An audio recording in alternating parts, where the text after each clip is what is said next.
నా పేరు వర్ల కొండయ్య, తండ్రి పేరు రామయ్య, గ్రామం కలువై. నేను నా పెద్ద బిడ్డ వర్ల విశ్వనాథ్ చనిపోయే కారణంగా ఆ బిడ్డ పేరున నేను చారిటబుల్ ట్రస్ట్ 2021లో ప్రారంభించాను. 2021లో ప్రారంభించి నాకు అవకాశం ఉన్న వరకు సేవా కార్యక్రమాలు అన్నీ చేస్తూ వస్తున్నాను. దానికి సంబంధించి డాక్యుమెంట్గా ఫోటో ప్రూఫ్స్ కానీ అన్నీ నా దగ్గర ఉన్నాయి. నా సంస్థని రిజిస్టర్డ్గా చేసినట్టు డాక్యుమెంట్ ఉంది. దీనికి సంబంధించి నీతి ఆయోగ్ NGO దర్పణలో సభ్యత్వం తీసుకున్నాను. తర్వాత 12A ATG ఫామ్స్ని పొందాను. కాబట్టి లీగల్గా నేను నా సంస్థ నుండి చేసే కార్యక్రమాలు మన నెల్లూరు జిల్లాలో Naidupeta, Chillakur, Saidapuram, Kodavalur, Nellore rural and town, Podalakur, Rapur పలు మండలాల్లో నా యొక్క ట్రస్ట్ సేవా కార్యక్రమాలు చేస్తున్నాం.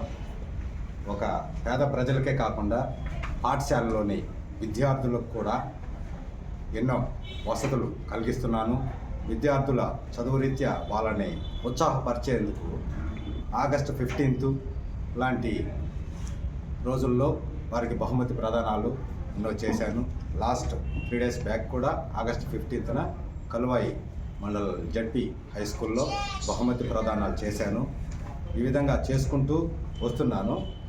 ఇకపోతే 2022లో చెన్నైలో ఒక సంస్థ పేదవారికి సహాయం చేస్తుందన్న విషయం నాకు తెలిసిన తర్వాత నేను అక్కడికి వెళ్ళి విచారించి వారితో మాట్లాడాను. మాట్లాడిన తర్వాత వారు సంస్థ నుండి ఏ కార్యక్రమాలు చేస్తున్నారో అన్నీ నాకు వివరించారు.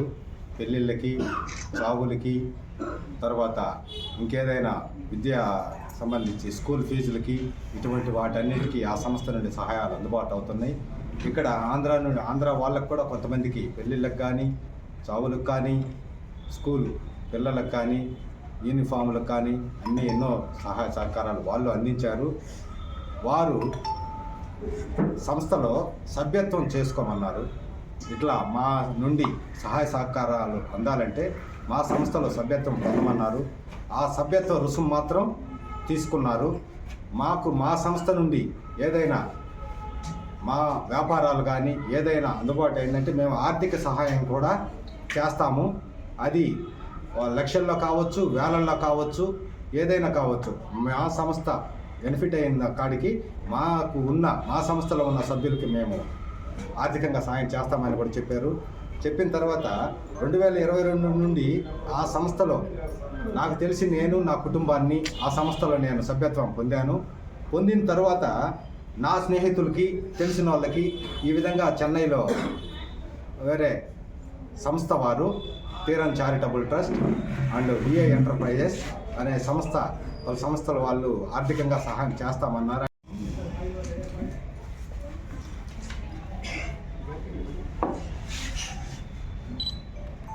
Sir okay sir, ready sir.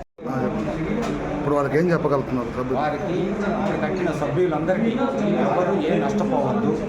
వారు కట్టిన సభ్యత్వ రుసుము మొత్తము వారు చెల్లించకపోతే నేను చెల్లిస్తాను. అక్టోబర్ ఆఖరు కల్లా నేను మొత్తానికి తిరిగి వాపస్ చెల్లిస్తాను. మధ్యవర్తిగా ఉన్నారు కాబట్టి మధ్యవర్తిగా ఉన్నాను కాబట్టి నేను చెల్లిస్తాను. ఆ నిందలు నేను పడకూడదు. ఎందుకంటే నా బిడ్డ పేరున నేను సంస్థ నడుపుకుంటున్నాను. ఆ పేరు చెడ్డ పేరు, నాకు అవమానం. నాకంటే నాకు కాదు, చనిపోయి ఏ లోకాన ఉన్నాడో నా కొడుకుకి చెడ్డ పేరు. మా స్కూల్లో కానీ మెడికల్ పరంగా కానీ మెడిసిన్ ఇవ్వడం కానీ ఆ నుంచి ఉప్పులు కార్యక్రమాలు మొత్తం ఆ ట్రస్ట్ బాగానే చేయించారు మాకు. ఆడ వరకు ఏంటంటే ఓన్లీ వాళ్ళు ఆర్థిక సహాయం అనేది చెప్పారు కానీ ఇంతని మాకు చెప్పలేదు, ఇప్పుడు ఏం చేయలేదు. కాకపోతే ఒక మెడిసిన్ పరంగా కానీ ఏదైనా ఒక పెళ్ళిళ్ళు కార్యక్రమాలకి వాళ్ళు వచ్చి చేయడం అటువంటి కార్యక్రమాలు మాకు చేశారు. కొండయ్య సార్కి ఎటువంటి కొండయ్య సార్ వచ్చి ఏం తప్పే లేదు. ఆయన వచ్చేసి మమ్మల్ని తీసుకుపోయి మీరు చేసుకోండి, ఫ్యూచర్లో ఏమన్నా ఉంటుంది మీకు బెనిఫిట్స్ అనేసి కార్యక్రమాన్ని చేసి మమ్మల్ని తీసుకొని పోయి ఆయన తీసుకొని పోయి కాదు, మేము కట్టుకుంటాం సార్ అనేసి ఆయన్ని అడిగి మేము పోయి ఆడ ట్రస్ట్లో కట్టుకున్నాం డబ్బులు. పేరు చెప్పు. నా పేరు పద్మ. కొండయ్య సార్ ఎవరో మాకు తెలియదు, ఒక స్నేహితురాలు ద్వారా తెలిసింది. ఆ సార్తో మాట్లాడాము. ఖచ్చితంగా ఇవి కట్టుకుంటే మీకు సహాయం అందుతుంది ట్రస్ట్ ద్వారా, ఈ చారిటబుల్ ట్రస్ట్ ద్వారా మీకు సహాయం అందుతుందంటే మేము కట్టాము. సభ్యత్వం అయ్యాము, లీడర్ అయ్యాము, చెన్నైకి వెళ్ళాము, అక్కడ వాతావరణం అంతా చూసాము. మేము ఇష్టపడి కట్టాము. ప్రతి ఒక్కరికి సభ్యత్వంగా చేసుకోండి, ఇలా 500 కట్టుకుంటే మీకు సహాయం అందుతుంది అన్నప్పుడు అందరికి చెప్పాము, నమ్మారు, మా మాట మీద నమ్మకంతో కట్టారు. అది జరుగుతుంది, కానీ ఆలస్యమైన అది మీకు వస్తుందనే మాటతో మేము నడుస్తున్నాము. ఇప్పుడు వాళ్ళకి ఏదో అక్కడ గొడవలు పడ్డాయి, ఆ ఊళ్ళో గొడవలు పడ్డాయి, నేను చంద్రమ్మ అవి గందరగోళం చేసింది. అది అలా చేసింది కాదు, మనిషి వ్యక్తి ఒక న్యాయమైన వ్యక్తి అని నమ్మినప్పుడు చేయాలి. మేము చేసాము. ఆమెకి ఇంకా కోపం వచ్చి అందరికీ గొడవలు పడుతున్నాయని చెప్పి మీడియాని తీసుకొచ్చి గందరగోళం చేసినందువల్ల అందరు నాకు తప్పు పట్టద్దు. ఆమె చేసిన దానికి ఆ సార్ కూడా తప్పు పట్టద్దు. ఎందుకంటే అందరికి ఊరికి వెళ్ళి సరుకులు ఇచ్చాడు, మందులు ఇచ్చాడు, మా తరఫున కూడా ఇచ్చున్నారు. ఎవరు? ఆ సారు కొండయ్య సారు.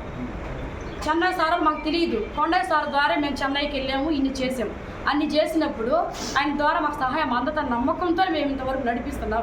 సార్కి సపోర్ట్గా కూడా నిలబడ్డాం. ఎందుకంటే వస్తుంది, మీరు నష్టపోవద్దు, మీ డబ్బులే రిటర్న్ ఇవ్వగల సామర్థ్యం నాకు ఉంది అన్నప్పుడు మాత్రమే మేము చేసాం. మా దాన్ని చాలామంది కట్టించాము, నేను చాలామంది దాన్ని కట్టించాను.